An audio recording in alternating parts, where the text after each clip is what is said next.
আসসালামু আলাইকুম রহমতুল্লাহি ওয়া নাহমাদুহু ওয়া নুসাল্লি আলা রাসূলিল কারীম আম্মা বা'দ ফাআউযু বিল্লাহি মিনাশ শাইতানির রাজীম বিসমিল্লাহির রহমানির রহিম ওয়ালাকাদ ইয়াসসারনাল কুরআনা লিয-যিকরি ফাহাল মিন মুদ্দাকির। আমি কোরআনকে সহজ করে দিয়েছি বুঝার জন্য, অতএব কোন চিন্তাশীল আছে কি? সূরা কমার আয়াত নাম্বার 17। আলহামদুলিল্লাহ, 15 দিনে কোরআন শিখি এই শিরোনামে আজকে আমাদের 10 নম্বর ক্লাস অনুষ্ঠিত হচ্ছে। আলহামদুলিল্লাহ, আমরা 1 নম্বর ক্লাস থেকেই 9 নম্বর ক্লাস পর্যন্ত আরবি হরফ থেকে শুরু করে কোরআন পড়ার জন্য যে নিয়মগুলো প্রয়োজন, আমরা গুরুত্বপূর্ণ নিয়মগুলো নিয়ে আলোচনা করেছি। আলহামদুলিল্লাহ, আজকে 10 নম্বর ক্লাসে আমরা কোরআন শেখার জন্য, সুন্দর করার জন্য গুরুত্বপূর্ণ আরেকটি নিয়ম শিখব, যেটার নাম হচ্ছে ওয়াকফ। ওয়াকফ কাকে বলা হয়, কিভাবে করব, আমরা বিস্তারিত আজকে শিখবো ইনশাআল্লাহ। যারা আমাদের চ্যানেলে আজকে প্রথম ক্লাস দেখছেন, এখনো আমাদের চ্যানেলে সাবস্ক্রাইব করেন নাই, তারা অবশ্যই আমাদের চ্যানেলে সাবস্ক্রাইব করে রাখবেন, যেন পরবর্তী ভিডিওগুলো আপনি সহজে পেয়ে যান। আর যারা আমাদের পূর্বের ক্লাসগুলো দেখেন নাই, তারা আমাদের ক্লাসগুলো ধারাবাহিকভাবে দেখে নেবেন ইনশাআল্লাহ। তাহলে আশা করি 15টি ক্লাস শেষ করেই আপনি কোরআন পড়তে পারবেন ইনশাআল্লাহ। আজকে আমরা যে বিষয়টা শিখবো, যে নিয়মটা শিখবো, এটার নাম হচ্ছে ওয়াকফ। ওয়াকফ, স্টপ সাইন। এই বিষয়টা নিয়ে আজকে আমরা আলোচনা করবো ইনশাআল্লাহ। আমরা প্রথমে জানার চেষ্টা করি যে ওয়াকফ এটা কাকে বলা হয়। ওয়াকফ অর্থ হচ্ছে থামা, বিরতি, নিঃশ্বাস ত্যাগ করা। ওয়াকফ অর্থ হচ্ছে থামা, বিরতি, নিঃশ্বাস ত্যাগ করা। আমরা অনেক সময় কোরআন তেলাওয়াত করার সময় লম্বা আয়াত, আমরা এক নিঃশ্বাসে লম্বা আয়াত পড়তে পারি না, তখন আমরা মাঝখানে মাঝখানে যে ব্রেক করে থেমে যাই, ওই থামাটাকে বলা হয় ওয়াকফ। আমরা যদি একটি বাহ্যিক উদাহরণ দিই, মনে করেন আপনি আপনার বন্ধুর বাসায় বেড়াতে গিয়েছেন। এটা হচ্ছে আপনার বাসা, এটা হচ্ছে আপনার বন্ধুর বাসা। আপনার আপনি কি করেছেন, আপনি একটা গাড়ি নিয়ে বের হয়েছেন, এখানে এসে আপনি থেমে গিয়েছেন, ব্রেক করেছেন যে কোনো কারণে। এই যে থেমেছেন, কোন একটা মার্কেট আছে, এখানে আপনি ক্রয় করেছেন, এখান থেকে আবার নতুন করে আপনার যাত্রা শুরু করেছেন, ওই যে এখানে ব্রেক করেছেন, এটাকে বলা হয় ওয়াকফ। আবার আপনার গাড়ি নিয়ে আপনার ফ্রেন্ডের বাসায় গিয়ে আপনি আবার ব্রেক করেছেন, থেমেছেন, এটাকে বলা হয় ওয়াকফ। তো ওয়াকফ অর্থ হচ্ছে থামা, বিরতি, নিঃশ্বাস ত্যাগ করা। আমরা কোরআন তেলাওয়াতের সময় যেখানে আমরা নিঃশ্বাসটাকে ছেড়ে দিই, থেমে যাই, ওইটাকেই বলা হয় ওয়াকফ। কোরআন তেলাওয়াতের সময় আমরা যে স্থানে থামি, ওই স্থানকে বলা হয় ওয়াকফের স্থান। আচ্ছা, এখন আমরা কোরআন তেলাওয়াতে আমরা কোথায় কোথায় থামবো, আমরা কোথায় কোথায় থামতে পারবো না, এই বিষয়টা আমরা প্রথমে দেখার চেষ্টা করি। এখানে দেখেন সংক্ষেপে একটি আহ চার্ট দেওয়া আছে। এখানে দেখেন এই যে একটি গোল চিহ্ন দেওয়া হয়, এটাকে আরবিতে বলা হয় দায়রা। আরবিতে বলা হয় দায়রা। নর্মালি এটার মধ্যে আপনার নাম্বারিং গুলো থাকে, আয়াতের নাম্বার গুলো দেওয়া থাকে। রিং, এটাকে আরবিতে বলা হয় দায়রা, এটার মধ্যে আরবির নাম্বার গুলো দেওয়া থাকে। আচ্ছা, এখন দেখেন এই যে একটা বক্স, এই বক্সের মধ্যে দেখেন দুটা এক হরফ আছে, একই হরফ। একটা হচ্ছে মিম, আর আরেকটি হচ্ছে দায়রার উপরে মিম। তো যখন দায়রার উপরে মিম থাকবে অথবা আয়াতের মাঝখানে মিম থাকবে, এই মিমটা, এটা শব্দের কোন মিম না, আয়াতের সেন্টেন্সের কোন মিম থাকবে না, এটা হচ্ছে ওয়াকফের মিম। আমরা পরে এটা প্র্যাকটিক্যাল দেখাবো যে মিমটা কিরকম থাকবে। তো এইটাকে বলা হয় ওয়াকফে লাজেম। ওয়াকফে লাজেম, অবশ্যই আমাকে থামতে হবে। দায়রার উপরে কোথাও মিম আছে অথবা আয়াতের মাঝখানে একটা ছোট মিম দেওয়া আছে, এখানে এসে আমাকে মাস্ট থামতে হবে। একটা দেয়াল দেওয়া আছে, আমাকে এটা দিয়ে অতিক্রম করা যাবে না, এখানে থামতে হবে, তারপর আবার নতুন করে আমাকে এখান থেকে শুরু করতে হবে। এটাকে বলা হয় ওয়াকফে লাজেম। অবশ্যই থামতেই হবে, এখানে মাস্ট থামতে হবে। যদি না থেমে পড়ে যাই, তাহলে ওইখানে অর্থ চেঞ্জ হওয়ার সম্ভাবনা থাকে। আমরা দেখাই এটা আয়াতের মাঝখানে কিরকম থাকবে, তাহলে বিষয়টা আমাদের জন্য আরেকটু সহজ হবে। যেমন দেখেন, এটা একটা লাইন, একটা আয়াত। তো এখানে আমরা দেখতে পাচ্ছি যে এটা দেখেন, এইদিকে লক্ষ্য করেন, এই যে এখানে দেখেন একটা মিম দেখতে পাচ্ছি আমরা। এই মিমটা দেখেন, এটার মধ্যে জবরজের পেশ কোনো কিছু নেই, এবং আমরা দেখতে পাচ্ছি যে এটা শব্দেরও কোনো মিম নেই। শব্দের মধ্যে যখন কোনো একটা মিম আসছে, এটা একটা হরফের সাথে যুক্ত আছে। শব্দের মধ্যে যখন একটা মিম আসছে, হরফের সাথে যুক্ত আছে। কিন্তু এখানে এক্সট্রা ছোট্ট আয়াতের মাঝখানে একটা মিম দেওয়া আছে, তো এইটাকে বলা হয় ওয়াকফে লাজেম। এখানে আমাদেরকে মাস্ট থামতেই হবে। এখানে আমরা এক নিঃশ্বাসে এখান থেকে পুরোটা পড়ে যেতে পারবো না। এখানে যদি আমরা একসাথে পড়ে যাই তাহলে অর্থ চেঞ্জ হয়ে যাওয়ার সম্ভাবনা থাকে, এখানে গুণার সম্ভাবনা থাকে। আমাকে কি করতে হবে, এখান থেকে পড়তেছি পড়তেছি পড়তেছি, এখানে এসে থেমে যেতে হবে, তারপর এখান থেকে আবার নতুন করে শুরু করে পড়তে হবে। এটা বোঝার একটা কৌশল হচ্ছে যে এই কোরআনগুলোর ডান পাশে অথবা বাম পাশে লেখা থাকবে ওয়াকফে লাজেম, লাজেম লেখা থাকবে, মানে হচ্ছে আবশ্যক, থামতে হবে, ওয়াকফা করতে হবে। আচ্ছা, তারপরে আমরা দেখি এইটা দায়রার উপর আসতে পারে এই মিমটা, অথবা দায়রা ছাড়াও আয়াতের মাঝখানে আসতে পারে, থামতেই হবে। তারপর এই বক্সটার মধ্যে দেখেন কফ ফা লেখা আছে। তো কফ ফা যেখানে লেখা থাকবে, একটা দেখবেন যে কোরআনের মধ্যে অনেক চিহ্ন, যেরকম এখানে একটা জিম লেখা আছে, আয়াতের মাঝখানে এখানে একটা জিম লেখা আছে, এখানে একটা ত লেখা আছে, এরকম কফ ফা লেখা থাকবে আয়াতের মাঝখানে, এরকম ছোট্ট একটা কফ ফা লেখা থাকবে, যেটা দেখে আমরা বুঝতে পারবো যেটা আয়াতের শব্দের কোনো হরফ অক্ষর না। যেমন এই যে জিমটা, এটা আমরা দেখে বুঝতে পারতেছি যে এটা কোনো শব্দের জিম না। তো এইটা যখন কফা থাকবে তখন আমরা থামবো, এখন আমরা মাস্ট থামবো, এখানেও আমরা থামাটা সবচেয়ে ভালো, আমরা থামবো এখানে, আমরা অবশ্যই থেমে যাব। আচ্ছা, তারপরে এখানে দেখেন লাম আলিফ দেওয়া আছে, তো এইটাও আয়াতের মাঝখানে এরকম দেওয়া থাকবে লাম আলিফ, এই যেটা দেখেন কফা যেটা। তো এখানে আমরা কি করব, আলাইকুম, এখানে থেমে যাব, নতুন করে আবার শুরু করব। মিম থাকলে অবশ্যই থামবো, কফা থাকলেও আমরা অবশ্যই থামবো। আচ্ছা, তারপর হচ্ছে লাম, লাম আলিফ দেখি আমরা আয়াতের মাঝখানে কোথায় দেখি আমরা লাম আলিফ, লাম আলিফ যেখানে থাকবে সেখানে আমরা নর্মালি থামবো না।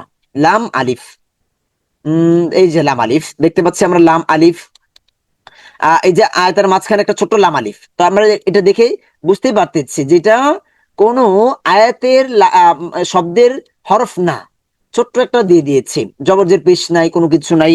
এটা হচ্ছে ওয়াকফের একটা চিহ্ন, ওয়াকফের চিহ্ন, থামার চিহ্ন, স্টপ সাইন। তো এখানে নর্মালি আমরা থামবো না, আমরা নর্মালি এখানে থামবো না, না থেমে আমরা পড়ে যাব। আচ্ছা, এখন আমরা দেখি মিম থাকলে অবশ্যই থামবো, কফা থাকলেও থামবো, লামারিফ থাকলে নর্মালি আমরা থামবো না। আর বাকি যে চিহ্নগুলো আছে এইগুলোতে আমরা থামতেও পারি, নাও থামতে পারি। তবে এইগুলোর ক্ষেত্রে কিছু কিছু চিহ্ন আছে যেগুলোর মধ্যে থামাটা ভালো, না থামাটা ভালো, কিন্তু জায়েজ আছে, আমরা থামতে পারবো। এটার জন্য আমাদের গুনাহ হচ্ছে না। তো এটার জন্য এইগুলো আরো অনেক চিহ্ন আছে কোরআনে, এই চিহ্নগুলো ছাড়াও আরো কোরআনে অনেক চিহ্ন আছে যেগুলো ব্যবহার হয়ে থাকে কোরআনের মধ্যে। আমরা তো সকল চিহ্নগুলো এখানে নিয়ে আসছি না, সংক্ষেপে দেখাচ্ছি। তো মনে রাখবেন মাস্ট হচ্ছে মিম থাকলে থামতে হবে, কফা থাকলে থামবো, লামা আলিফ থাকলে নর্মালি আমরা থামবো না, না থেমে আমরা মিলিয়ে পড়ার চেষ্টা করব। বাকি যেগুলো আছে ওইগুলোতে আমরা থামতে পারবো, নাও থামতে পারবো। তবে কিছু কিছু চিহ্ন আছে যেগুলোর ক্ষেত্রে থামাটা ভালো, না থামাটা ভালো। এটা আপনারা কি করবেন, কোরআন আমাদের বাংলাদেশে যে কোরআন গুলো পড়ে থাকি, ওই কোরআনের প্রথম দিক দিয়ে দেখবেন যে বাংলায় কিছু লেখা আছে, এই ওয়াকফের নিয়মগুলো দেওয়া আছে, ওইখান থেকে এটা একটু আপনারা এক নজর দেখে নিবেন ইনশাল্লাহ, তাহলে আপনাদের জন্য এটা ভালো হবে। তবে এর জন্য আপনাদের গুনাহ হচ্ছে না, আমরা থামতে পারি, নাও থামতে পারি। আমাদের মাস্ট হচ্ছে মিম থাকলে অবশ্যই থামতে হবে, কফা থাকলে অবশ্যই আমরা থামবো, লামারিফ থাকলে নর্মালি আমরা থামবো না, না থামাটাই সবচেয়ে বেশি বেটার এখানে। আচ্ছা, এখন আমরা যেখানে থামবো, মনে করেন এখানে আমরা থেমে গিয়েছি। আর এখানে আরেকটা বিষয় আমরা বলেছিলাম কি লামারিফ থাকলে থামবো না, কিন্তু দায়রার উপরে যখন লামারিফ থাকবে তখন সেখানে আমাদের ইখতিয়ার রয়েছে, আমরা থামতেও পারি, নাও থামতে পারি। আচ্ছা, এখন আমরা যেখানে থামবো, ওই যে ওয়াকফের যে অবস্থাটা, এখানে আমাদের একটু পরিবর্তন হয়ে যায়, কিছু পরিবর্তন হয়। মনে করেন ওই যে আপনার কি করেছেন, আপনার বাসা থেকে আপনার ফ্রেন্ডের বাসায় গিয়েছেন, যাবেন দাওয়াত আপনার, এখন আপনি এখানে এসে ব্রেক করেছেন। এখানে কেন ব্রেক করেছেন, এখানে আপনার মার্কেট আছে, চিন্তা করলেন যে বন্ধুর বাসায় যাব, কিছু নিয়ে যাই, খালি হাতে কিভাবে যাব। তো মার্কেটের মধ্যে থেমেছেন, এখন থামার পর আপনি কি করেছেন, মার্কেট থেকে কিছু ক্রয় করেছেন, আপনার পকেট থেকে কিছু টাকা দিয়েছেন, আবার কিছু পণ্য আপনি আপনি নিজে গ্রহণ করেছেন। ওই যে কিছুটা পরিবর্তন হয়েছে আমাদের থামার ফলে, কিছু ক্রয় বিক্রয়ের জন্য কিছুটা কি হয়েছে, পরিবর্তন হয়েছে। তো আমরা কোরআনের ক্ষেত্রেও যেখানে থামবো ওইখানে কিছুটা পরিবর্তন হবে। এখন এই পরিবর্তনগুলো কি হবে, এইটা আমরা এখানে দেখবো ইনশাল্লাহ। এটা আমরা সংক্ষেপে দেখেছি, এটা খাতায় লিখে রাখবেন এবং বেশি বেশি বুঝার চেষ্টা করবেন, দেখার চেষ্টা করবেন। দেখেন এখানে ওয়াকফ অর্থ হচ্ছে থামা, বিরতি, নিঃশ্বাস ত্যাগ করা। কোরআন তেলাওয়াতের সময় আমরা যেখানে থামি সেই স্থানকে বলা ওয়াকফের স্থান। এখন থামার সময় এখানে কিছুটা ক্রয় বিক্রয়ের মতো পরিবর্তন হয়ে যাবে। আমার পকেট থেকে কিছুটা কিছু টাকা দিচ্ছি, আবার কিছু পণ্য আমাকে চাপিয়ে দেওয়া হয়েছে, আমি নিয়েছি, যেটা আগে আমার কাছে ছিল না।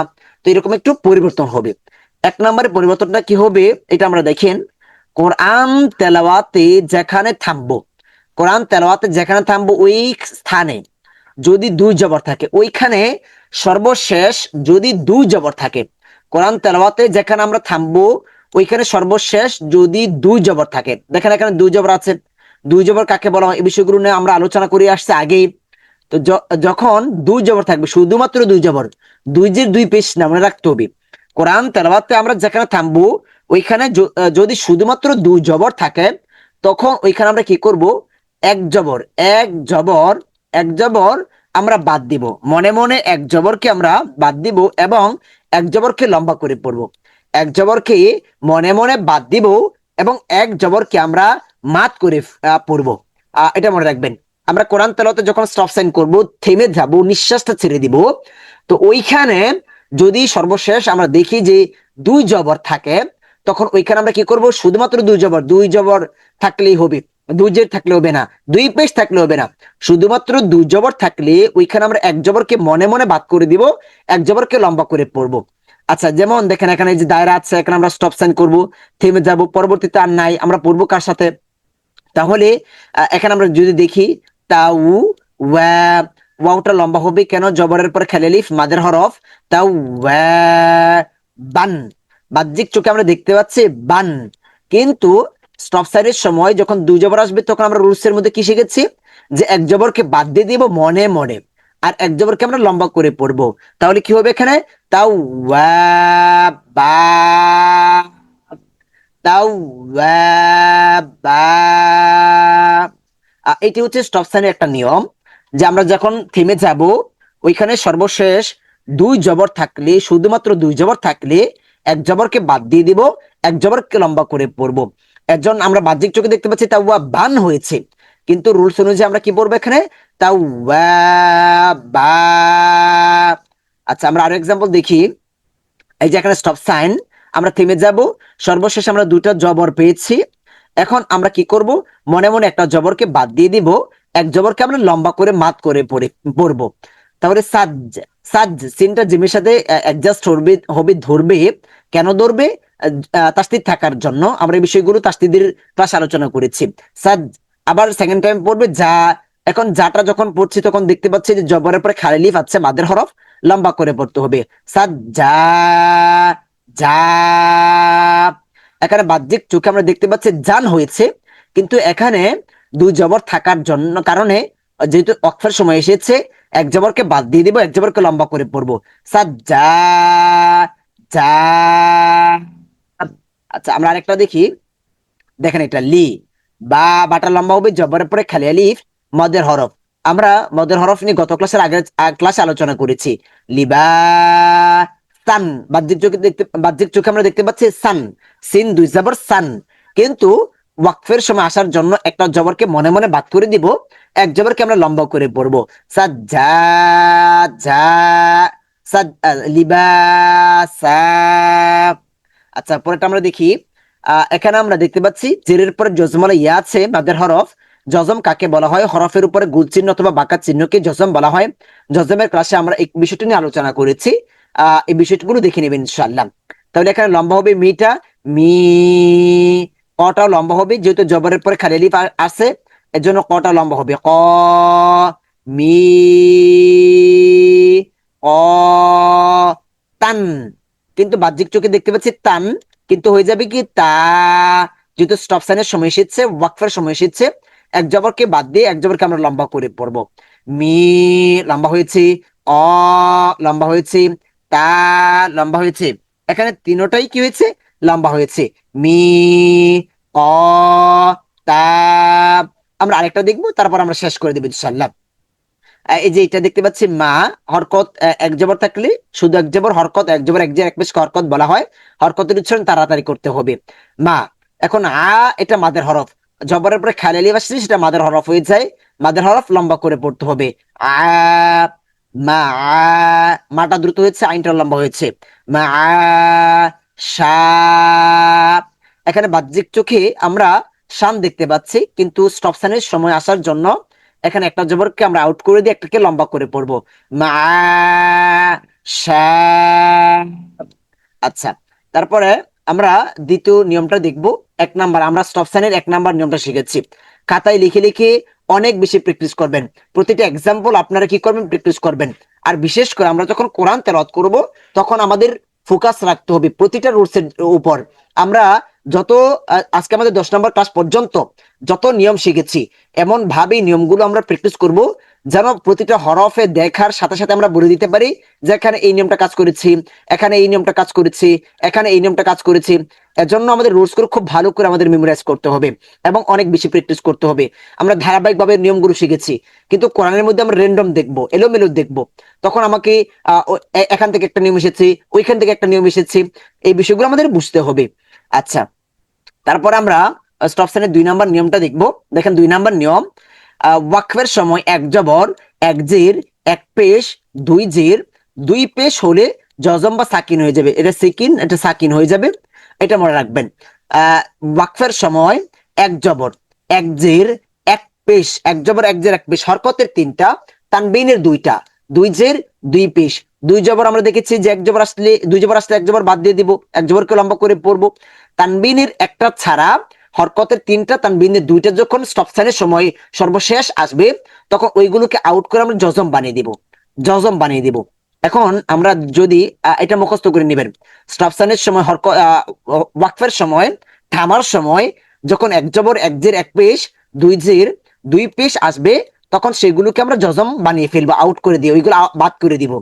এখন আমরা যদি কোরআন থেকে দেখি, দেখেন এই যে এখানে আমরা এই যে এটা এখানে স্টপ সাইন আছে, আমরা স্টপ করব, তাহলে এখানে স্টপ সাইন সর্বশেষ কি আছে, 2টা জের আছে। তাহলে আমরা সূত্রের মধ্যে, নিয়মের মধ্যে কি শিখেছি, দুই জের টোটালি আউট হয়ে যাবে, এখানে জজম হয়ে যাবে।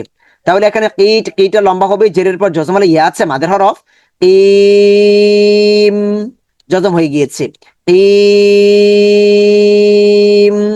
তারপরে এটা দেখি আমরা, এই যে এখানে স্টপ সাইন একটা চিহ্ন দেওয়া আছে, স্টপ সাইনের চিহ্ন, এখানে আমরা থামবো। তাহলে একটা পেশ আছে, তাহলে এই পেশটাকে আমরা বাদ করে দিব, রিবে, রিবে, মাগ, রিবে, মাগ, রিবে। আমরা আগামী ক্লাস থেকে ইনশাল্লাহ আমাদের পরবর্তী যে 5টি ক্লাস হবে, আমাদের ছোট কিছু নিয়ম বাকি আছে, সেগুলো শিখে ইনশাল্লাহ আমরা কি করব, আমরা ধারাবাহিক প্র্যাকটিস শুরু করে দেব ইনশাল্লাহ। মাগ, রিবে, মাগ, রিবে, এখানে আবার কলকলা হয়ে গেছে, কফত বা জিম ডাল, এই 5টা হরফের উপর জজম আসলে কলকলা হয়। আমাদের ধারাবাহিক ক্লাসে এটা পেয়ে যাবেন ইনশাল্লাহ, মাগ রেবে, মাগ রেবে। আচ্ছা, তারপরে এই যে এখানে দেখেন, আহ এখানে আমরা স্টপ সাইন থামবো। এখন স্টপ সাইনের সময় দুই জবর এসেছে, এক জবর বাদ দিয়ে একটা জবরকে আমরা লম্বা করে পড়বো, শাহি, হিটা লম্বা হবে, জেরের পর জজম হলে ইয়া মাদের হরফ, শাহিদা। আচ্ছা, আমরা আরো দেখি এখানে, যে এই যে এটা দেখেন স্টপ সাইন, আমরা থামবো, এখানে একটা স্টপ সাইনের চিহ্ন দেখতে পাচ্ছি আমরা, এক জবর, এক জের এসেছে, আমরা বাদ করে দিব এটাকে, বাই, আকি বাই, এটা মাদ হয়ে যাবে। এখানে মাদের ক্লাসে আলোচনা করেছি যে জবরের পরে জজমলা ওয়াও, জবরের পরে জজমলা ইয়া যদি স্টপ সাইনের সময় আসে, ওয়াকফের সময় আসে, তখন সেটা মাদ হয়ে যায়। তাহলে এখানে কি হবে, বাই, বাই, সাকিন হয়ে গিয়েছে, বাই হি, হয় নাই। আচ্ছা, তারপর আমরা এটা দেখি, এই যে এটা দেখেন রহিমুন, কিন্তু দুই পেশ থাকার কারণে এটা আউট হয়ে যাবে, সাকিন হয়ে যাবে, রহিম, হিম। এটা লম্বা হবে কেন, জেরের পর জজবালা ইয়া মাদের হরফ, লম্বা হয়ে গিয়েছে। আচ্ছা, এটা হচ্ছে স্টপ সাইনের 2 নাম্বার নিয়ম। অনেক বেশি প্র্যাকটিস করতে হবে, আমরা পরবর্তী ক্লাসগুলোই প্র্যাকটিসের উপর রাখবো ইনশাল্লাহ, তাহলে সহজে আপনারা শিখতে পারবেন ইনশাল্লাহ। তাহলে 3 নাম্বার নিয়মটা দেখে আমরা, যেখানে আমরা থামবো ওই স্থানে যদি গুল তা হয়, ওই স্থানে যদি গুল তা হয়, আমরা কোরআন তেলাওয়াতে যেখানে থামবো ওইখানে যদি গুল তা, এই যে এটা গুল তা, গুল তা হয়, তাহলে সেটা গুল হা হয়ে যাবে, গুল হা হয়ে যাবে। আমরা যেখানে থামবো এখানে যদি গুল তা হয় তাহলে সেটা হায়ে কনভার্ট হয়ে যাবে, গুল হা, আবার ওই হা হবে না, গুল হায়ে কনভার্ট হয়ে যাবে।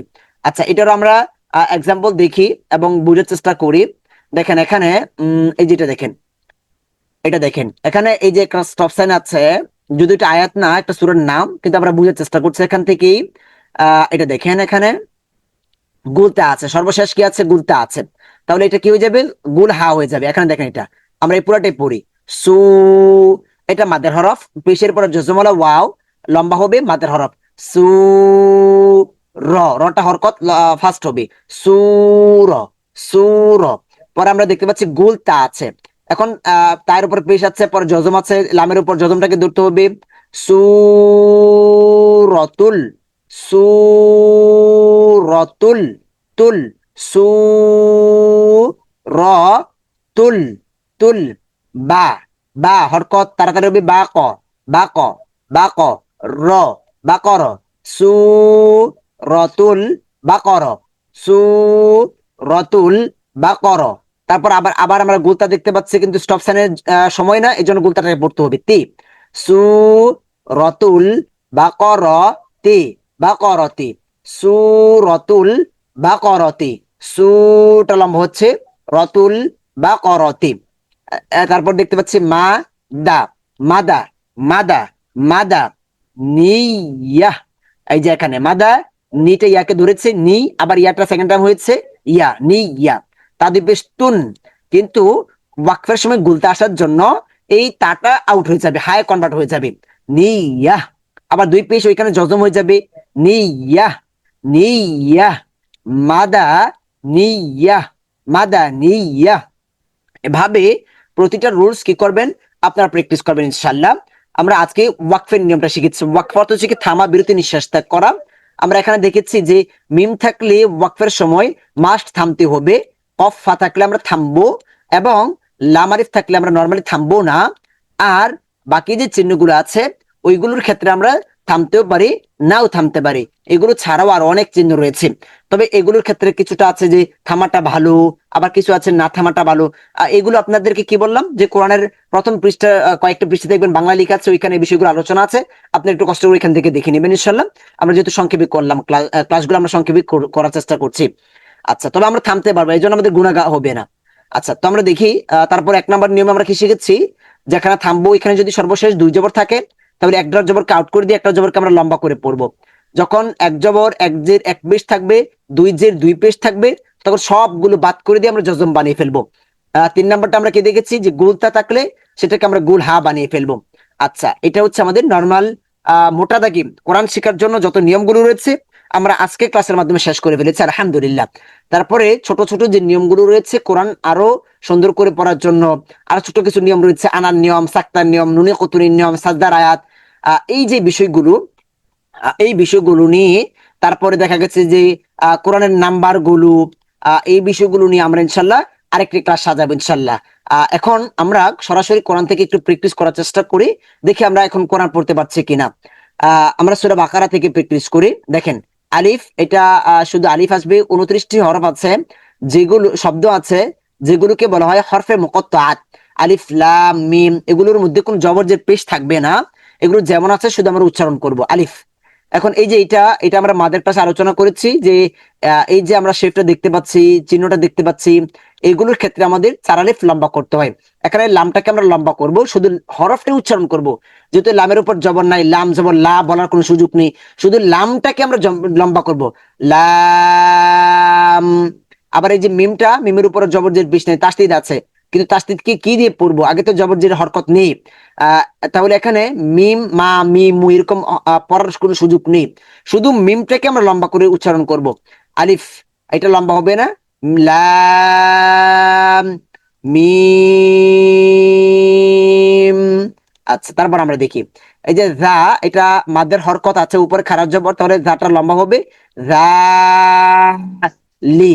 লামের নিচে জের আছে, জের মানে রসিকারের সাউন্ড হবে লি, এবং হরকত দ্রুত করে করে পড়তে হবে। এক জবর এক জের এক পেশ হরকত বলা হয়, হরকতের উচ্চারণ দ্রুত করতে হবে। তাহলে দুটো আমরা একসাথে মিলাবার চেষ্টা করি, রালি, দাটা লম্বা হবে। আমাদের অনেক ফোকাস রাখতে হবে প্রতিটা রুলস এর উপরে, যে লম্বা হচ্ছে কিনা, দ্রুত হচ্ছে কিনা। রালি, রালি। এখন এই কাটা পরবর্তী লামকে ধরতে হবে, যেহেতু যজম আছে, কাল, রালি কাল, রালি কাল, রালিকাল। আমরা এখন অ্যাডজাস্ট করার চেষ্টা করছি, রালিকাল। প্রথমত আমরা ভেঙ্গে ভেঙ্গে একটা একটা পড়ার চেষ্টা করব সিলেবলের মতো, তারপর আমরা এখন এটাকে একত্রে মেলাবার চেষ্টা করব। রালিকাল,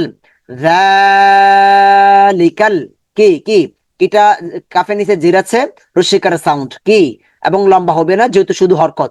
যালিকাল কি, তাটা লম্বা হবে, খারাপ জবর আছে, মাদের হরকত। কিতা, কিতাব। তারপর হচ্ছে বু, বুটাও হরকত, এক পেশ, পেশ মানে বাংলাতে রস্যকার বু, হরকত দ্রুত হবে, হরকতের সাউন্ড দ্রুত করতে হবে। কিতাবু, কিতাবু, যালিকাল কিতাবু, যালিকাল কিতাবু, যালিকাল কিতাবু। আমরা মনে মনে চিন্তা করব, যতটুকু পড়বো এইটার মধ্যে কয়টা মাদ আছে, কয়টা গুণনা আছে, এবং ওই জায়গাগুলোতে আমাদের মাদ হচ্ছে কিনা, গুণনা হচ্ছে কিনা, এটা আমাদের ফোকাস রাখতে হবে। যালিকাল কিতাবু। তারপর এটা লাভ, লামের উপর জবর আছে, জবরের উপরে খালি লিফ আছে, মাদের হরফ। তাহলে মাদের হরফ থেকে লম্বা হবে, লাটা লম্বা করে পড়তে হবে, লাভ। একটা হচ্ছে লাম জবর লা, এটা হরকত দ্রুত করে পড়তে হবে। আবার যখন পরে একটা খালি লিফ আসবে তখন লম্বা হবে, লা। রয়, র, ইয়াটাকে অ্যাডজাস্ট করে নিবি যেহেতু ইয়ার উপর সাকিন আছে, রয়, লা রয়, লা রয় বা, রয় বা, রয় বা, রয় বা, রয় বা, রয় বা। আমরা যত আমাদের মুখ, আমাদের জবানকে এক্সারসাইজ করাতে পারি, আমার তত বেশি আমাদের জড়তাগুলো কেটে যাবে, অনেক বেশি আমরা পড়ার চেষ্টা করব। তাহলে কি হবে, জড়তাগুলো কেটে যাবে, আপনারা ফাস্ট পড়তে পারবেন। অনেকে বলেন যে আমাদের এক পৃষ্ঠা পড়তে অনেক সময় লেগে যায়, এটার কারণ হচ্ছে যে আপনি মুখের জড়তাগুলো কাটাতে পারছেন না, চোখের জড়তাগুলো কাটাতে পারছেন না। আমাদের দেখে দেখে অনেক বেশি একটা হরফকে বারবার এক্সারসাইজ করতে হবে। লা রাইবা, লা রাইবা, লা রাইবা, লা রাইবা। ফিটা এখানে লম্বা হবে যেহেতু জেরের পর জজমার ইয়া আছে, মাদার হরফ ফি, হাজির হি, কিন্তু স্টপ সাইনের সময় আসার জন্য একটা জের বাদ হয়ে যাবে, ফি, এখানে জজম হয়ে গেছে, ফি, ফি। একটুকে বারবার পড়বো, একটুকে বারবার পড়বো, আবার একটুকে পড়বো, আবার পিছন থেকে মিলাবো। যালিকাল কিতাবু লা রাইবা ফি। আচ্ছা, পরে আমরা দেখি হু, হু হু, হায়ের উপর পেশ আছে, পেশ মানে বাংলাতে সুকার হরকত। আমরা শিখে আসছি হরকতের ক্লাসে 3 নাম্বার ক্লাসে, হু। ডাল, ডাল, এখানে ডালটা পড়ার তাসদিদকে ধরতে হবে, যেহেতু তাসদিদ আছে অ্যাডজাস্ট করতে হবে, দাল, হুদাল, হুদাল, হুদাল। আবার লাম, তাসদিদ ওয়ালা হরফ 2বার পড়তে হয়, লামের নিচে জের আছে, সেকেন্ড টাইম লামটাকে আবার পড়তে হবে। এখন এই লি বলার সময় আমরা দেখতে পাচ্ছি পরে আবার তাসদিদ আছে, তা জজম আছে, তাহলে জজমকে আবার ধরতে হবে, লিল, হু দাল, লিল, হু দাল, লিল, হু দাল, লিল, হুদাল লিল, হুদাল লিল, হুদাল লিল। তারপর হচ্ছে মুত্তা, মুত্তা, মুত্তা, মু, মু, তার উপর তাসদিদ যাচ্ছে, ধরতে হবে, মুত্তা, মুত্তা, হুদাল লিল, মুত্তা, হুদাল, হুদাল লিল, মুত্তা, হুদাল লিল মুত্তা। একটা মাত পাচ্ছি না, হুদাল লিল মুত্তা। কি, কি, ডিপ সাউন্ড হবে, কফের সাউন্ড কি হবে, আমরা 5 নাম্বার ক্লাসে বিষয়গুলো নিয়ে আলোচনা করেছি, যে কোন হরফ কোন হরফের সাথে মিলে যেতে চায়, পার্থক্যটা কি, এই বিষয়গুলো নিয়ে আমরা 5 নাম্বার ক্লাসে আলোচনা করেছি। তাহলে এখানে কি ডিপ সাউন্ড হবে এবং মাদের হরফ আমরা দেখতে পাচ্ছি যে জেরের পর জজমালা ইয়া আছে, মাদের হরফ লং সাউন্ডে পড়তে হবে, ই। তারপর আছে না। এখন ওয়াকফের সময় যেহেতু একটা জবর এসেছে, তাহলে আমাদেরকে কি করতে হবে, এটাকে জবরটাকে আউট করে দিয়ে সাকিন করতে হবে। আজকের ক্লাসে আমরা এটা শিখেছি, ই না, কিন্তু হবে কি তিন, হুদাল লিল মুত্তাকিন। এভাবে আমরা সিলেবলের মতো ভেঙ্গে ভেঙ্গে পড়ার চেষ্টা করবো ফার্স্ট টাইম, তারপর আমরা আস্তে আস্তে আমরা এটাকে মিলাবার চেষ্টা করব। আমরা ছোট এখন, আমরা হামাগুড়ি দেওয়ার চেষ্টা করব, প্রথমত আমরা বসার চেষ্টা করব, বাচ্চাদের মতো আমরা কল্পনা করবো আমাদের পড়াটার সাথে, যে প্রথমত আমরা আমাদের বসতে হবে, তারপর হামাগুড়ি দিতে হবে, তারপর দাঁড়াতে হবে, তারপর একটু একটু করে হাঁটতে হবে, তারপর আমরা দৌড়াবার চেষ্টা করব। কিন্তু প্রথমেই আমরা, এখন আমরা দাঁড়াতে পাচ্ছি না, এখন আমরা দৌড় দেওয়ার চেষ্টা করতে পারি না। এজন্য আমরা প্রথমত ভেঙ্গে ভেঙ্গে একটু একটু করে পড়ার চেষ্টা করব। আমরা ইনশাল্লাহ আশা করি যদি এভাবে আপনি 1 মাস আপনার প্র্যাকটিস করতে পারেন, ইনশাল্লাহ 1 মাস পরে আপনি দৌড়াতে পারবেন, ভালো করে কোরআনকে রিডিং পড়তে পারবেন ইনশাল্লাহ। হুদাল লিল মুত্তাকিন। আমরা আরেকটু দেখি, এখানে আলিফের উপর জবর আছে, একটা জবর দিয়ে পড়বো। যখন এরকম দেখবো যে প্রথমত তাসদিদ আছে, আলিফ লাম, আলিফ লাম, আলিফ লাম তাসদিদ আছে, তখন আলিফের উপর জবর দিয়ে আমরা পড়বো। আবার মনে করেন এখানে আলিফটা ছিল না, যে কোনো একটা হরফ আছে, প্রথমেই তাসদিদ আছে, তখন ওই তাসদিদকে পড়তে হবে না। যখন আলিফ লাম থাকবে আলিফের উপর, তখন আমরা একটা জবর দিয়ে পড়বো আল্লাহ, আল্লাহ, আল্লাহ, আল্লাহ। তারপরে এই জিটা লম্বা হবে, জেরের পর যেহেতু জজমালা ইয়া আছে, এবং জির সাউন্ডটা কি হবে, নরম সফট সাউন্ড হবে, জি, আল্লাযী, আল্লাযী। তারপর হচ্ছে না, আল্লাযীনা। একটা ওয়ার্ড আমরা বারবার পড়ার চেষ্টা করব, আল্লাযীনা, আল্লাযীনা, আল্লাযীনা, আল্লাযীনা। আমরা একটা শব্দ যখন পড়বো দেখবো যেটার মধ্যে কোন হরফটা মাদ, ওই আমাদের উচ্চারণের সময় মাত্রা হচ্ছে কিনা, আর কোনটা হরকত, হরকতের সময় মাদ হয়ে যাচ্ছে কিনা, এটা ফোকাস করে করে আমরা পড়বো ইনশাল্লাহ। আমরা চাই যে শুদ্ধ করে কোরআনটাকে পড়ার জন্য। আল্লাযীনা, ইউ, এখানে আমরা হামজাটাকে পড়বো। যখন এরকম দেখবো যে হামজা এবং সাথে আরেকটা হরফ আছে, তখন আমরা হামজাটাকে পড়বো, ওই হরফটাকে ছেড়ে দিব আমরা। ইউ, ইউ, ইউ। হামজার অ্যাডজাস্টটা গুলো আমরা খুব সুন্দর করবো, ইউ, ইউ। তারপর হচ্ছে মি, মিমের নিচে জের আছে, জের মানে বাংলাতে রস্বীকার মি হবে, এবং হরকত ফার্স্ট সাউন্ড হবে, মি বলা যাবে না, ইউ মি, ইউ মি, ইউ মি। নু, এটা লম্বা হবে কেন, আমরা দেখতে পাচ্ছি যে পেশের পরে একটা যজমালা ওয়াও এসে গিয়েছে, এজন্য এই নুর সাউন্ডটা লম্বা করে পড়তে হবে। মাদের ক্লাসে আমরা এটা আলোচনা করেছি, কত ক্লাসের আগের ক্লাসে। নু, ইউ মিনু, ইউ মিনু, ইউ মিনু। তারপর হচ্ছে না, আহ এখন নাটা শর্ট সাউন্ড কেন, শুধু জবর আছে, হরকত, ইউ মিনুনা, ইউ মিনুনা, ইউ মিনুনা, ইউ মিনুনা, ইউ মিনুনা, ইউ মিনুনা। আমরা এভাবে এটাকে মিলাবার চেষ্টা করব। ফার্স্ট আমি একটু একটু করে পড়বো, আমরা ওই বসা শিখবো, তারপর আমরা আস্তে আস্তে আরেকটু মিলিয়ে আমরা হামাগুড়ি দিতে শিখবো, আরেকটু মিলিয়ে আমরা কি করব, হাঁটা শিখবো, দাঁড়াতে শিখবো। এভাবে আমরা কল্পনা করব আস্তে আস্তে। এখন আমাদের হতাশার কোনো প্রয়োজন নেই, আমরা যেভাবে বলছি আপনারা শুধু সেভাবে প্র্যাকটিস করে যান। আমাদের প্রতিটা রুলস আপনি খাতায় নোট করেন, যে বিষয়গুলো আমরা বলেছি যে নোট করার জন্য নোট করেন, নোট করে করে প্র্যাকটিস করার চেষ্টা করেন। ইনশাআল্লাহ আমরা আল্লাহর উপর ভরসা করে বলতে পারি, আমাদের নির্দেশ মোতাবেক যদি আমাদের 15টি ক্লাস শেষ করতে পারেন, ইনশাআল্লাহ আপনি কোরআন পড়তে পারবেন ইনশাআল্লাহ। আমরা আগামী ক্লাস থেকেই কোরআনের প্র্যাকটিস শুরু করে দেব ইনশাআল্লাহ। আগামী ক্লাসগুলোতে আমরা কোরআনের প্র্যাকটিস করবো সরাসরি, এবং ছোট ছোট কিছু নিয়ম বাকি আছে, ওই নিয়মগুলো আমরা আপনাদেরকে ক্লাসের ফাঁকে ফাঁকে ইনশাআল্লাহ আমরা শিখিয়ে দিব ইনশাআল্লাহ। আমাদের ক্লাসগুলো আপনাদের কাছে কেমন লাগছে এটা আপনারা আমাদেরকে কমেন্টের মাধ্যমে জানাবেন, এবং এটার একটা স্ক্রিনশট নিয়ে আপনারা কি করবেন, বাসায় এটুকু প্র্যাকটিস করবেন, এইটুকু বাসায় প্র্যাকটিস করবেন, একটু একটু করে প্র্যাকটিস করবেন, দেখবেন প্র্যাকটিস করতে পারছেন কিনা। কোরআনের যে কোনো পৃষ্ঠা খুলি আপনারা কি করবেন, একটু একটু করে প্র্যাকটিস করার চেষ্টা করবেন। একদিন আপনি কি করেন, সারাদিন আপনি একটা লাইন পড়েন, বেশি পড়ার প্রয়োজন নেই, আপনি পারলে বেশি পড়েন, কিন্তু যে আপনার ভালো হচ্ছে না এইভাবে না, ভালো করে আপনি একটা লাইন প্র্যাকটিস করার চেষ্টা করেন।